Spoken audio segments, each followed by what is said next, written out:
Anyway, so it's funny, both Jewish people and Eastern European people came up. So how many people, if anyone here, were born outside the U.S.? No? Oh, okay, just a few. Well, I'm not the only one. So I used to be fluent in Hebrew, which now that you've been listening and heard the accent, you're like, well, that makes sense, right? It's like, no, it really doesn't. Like, I'm still trying to make sense of that, because basically I was born in, to a certain point, raised in Russia, and Hebrew wasn't something that I was interested in or cared about. The story is, my parents and I went to Israel for 2 years. Some background, Israel tries to encourage people of Jewish descent to go back, which my dad is of Jewish descent, and his parents had moved there in the 90s, and they were pushing us to join them there for economic reasons and other such things. So at some point, I believe maybe 98, when Russia defaulted on all its stuff and just bad economic stuff, my parents were like, whatever, we'll give it a try.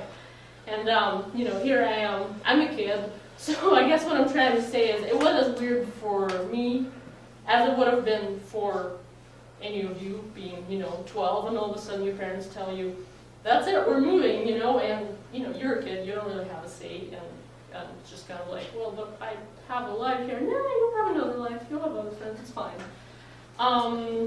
So yeah, but actually I don't mean for this to be a sad story or anything. I'm just checking the time here.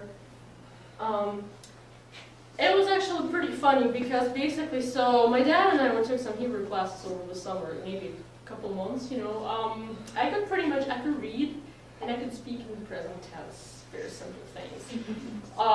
Then, September, August, whatever rolls around, and I'm enrolled in this, just whatever, middle school at that point, obviously all Hebrew, all, just, you're in it, right?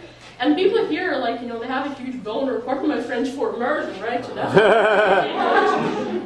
my God, it's terrifying, this is not how I learned, I want to be prepared, holy moly. So anyway, here I am in this classroom full of kids, and also middle school, not the kindest time of, your life, nor are the kids really nice at that point, to outsiders, you know what I mean. But anyway, the funny part is that this school had an arts program, which was some extra stuff that you had to pay for. But because I was so confused and my Hebrew was so horrible at that point, I found a friendly face, that was nice to me, and I just followed her into the class.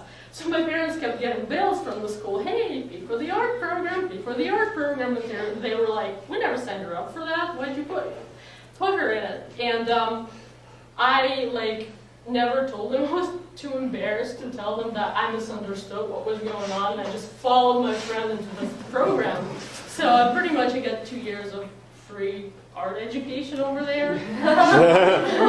But we ended up going back to Russia, and yeah, at some point, actually going back to Israel, somebody mentioned dreams here, and I actually used to write down my dreams in Hebrew. And I still have the notebook, but the problem is, easy come, easy go. I learned it really fast within maybe 1 year, but I also forgot it really fast.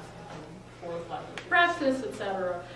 So it's kind of funny because I have that notebook, but I can understand very little of what I have written in there. So it's almost like I had to sit down with a dictionary to try to retrieve these dreams that I had and wrote down. I guess people here try to do takeaways.